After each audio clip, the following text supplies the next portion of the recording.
शोहरत की बुलंदी भी पल भर का तमाशा है।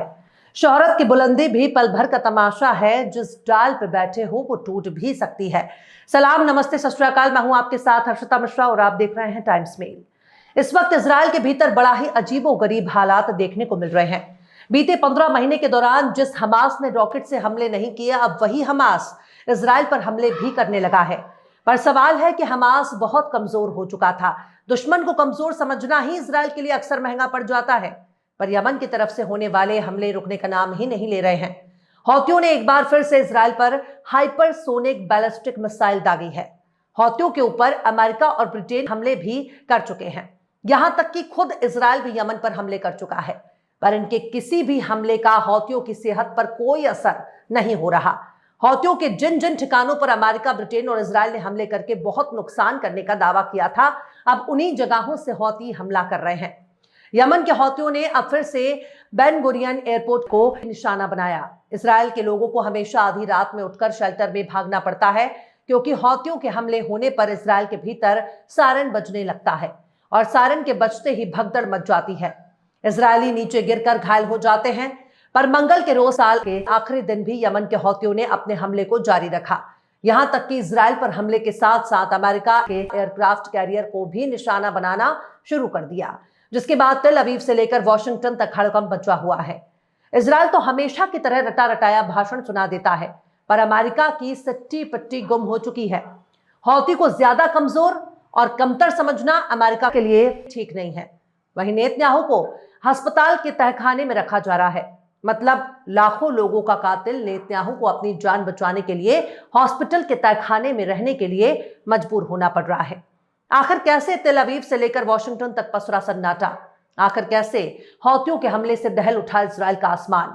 आखिर कैसे हौती के हमले से चुप्पी साध कर बैठा है अमेरिका? बताएंगे आपको और भी बहुत कुछ। लेकिन आप अगर हमारे चैनल पर नए हैं और पहली बार हमारी वीडियो को देख रहे हैं, तो आप हमारे चैनल टाइम्स मेल को सब्सक्राइब कर लें, वीडियो को लाइक कर दें और बेल आइकन का नोटिफिकेशन बटन भी प्रेस कर दें, ताकि बिना देरी हमारी हर खबर आपको मिलती रहे। लौटते हैं आप खबर की तरफ। इजराइल पर अब रोजाना यमन की तरफ से हमले हो रहे हैं।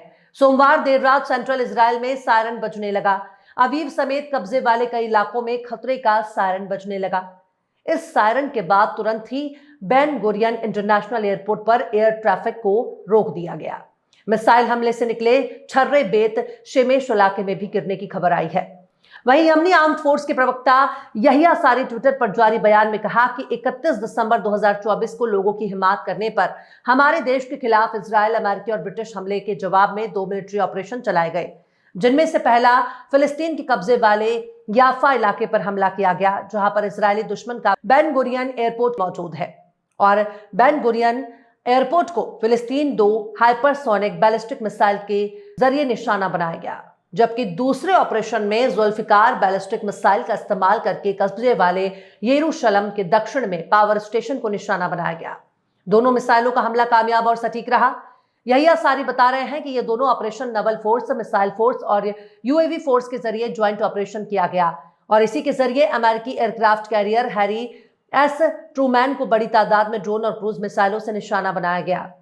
यहिया सारी अपने बयान में कहते हैं कि अमेरिकी सेना हमारे देश के खिलाफ एक बड़ा हवाई हमले की तैयारी कर रही थी। सबसे गौर करने वाली बात यह है कि हौतियों ने अपने हमले को कामयाब और सटीक बताया है और हौतियों की यही दावा अमेरिका, इजराइल और ब्रिटेन के लिए सरदर्द बना हुआ है। ना तो फिलिस्तीनियों के दुश्मन अपने नुकसान को दिखा सकते हैं और ना ही कबूल कर सकते हैं। ऐसा इसलिए क्योंकि बड़े बड़े सुपर पावर देशों की नाक कट जाएगी। हालांकि Israeli media outlet times of Israel ने इस बात को कबूल किया है कि सेंट्रल इजराइल में सायरन की आवाज देने पर आईडीएफ ने यमन से आ रही बैलिस्टिक मिसाइल को मार गिराया।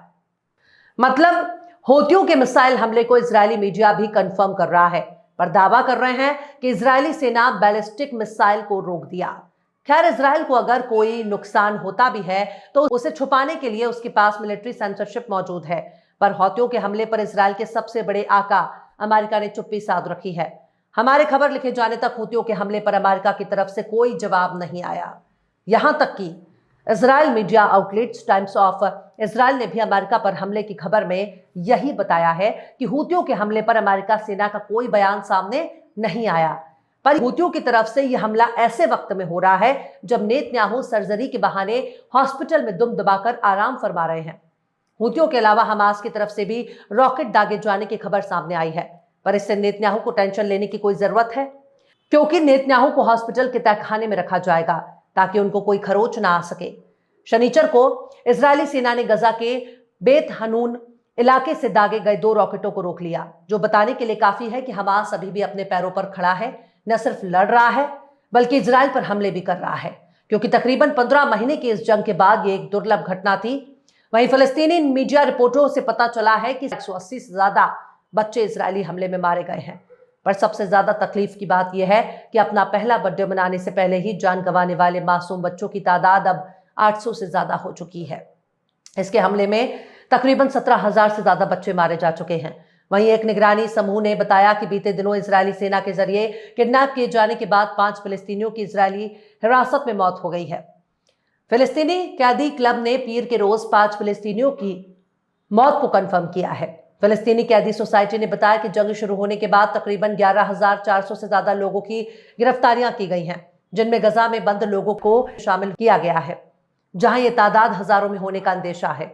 फिलिस्तीनी सोसाइटी की ताजा खबर में 7 अक्टूबर से चलाए गए हिरासत अभियान के दौरान फिलिस्तीनियों को बेइज्जत करने, फिलिस्तीनियों को मार पीटने और उन्हें कैद करने और उनके परिवारों को धमकियों के साथ साथ हिरासत में लिए गए लोगों के घरों को तबाह करने की घटनाओं के साथ साथ उनके प्रॉपर्टी को लूटने जैसी घटनाएं रिपोर्ट हो चुकी हैं।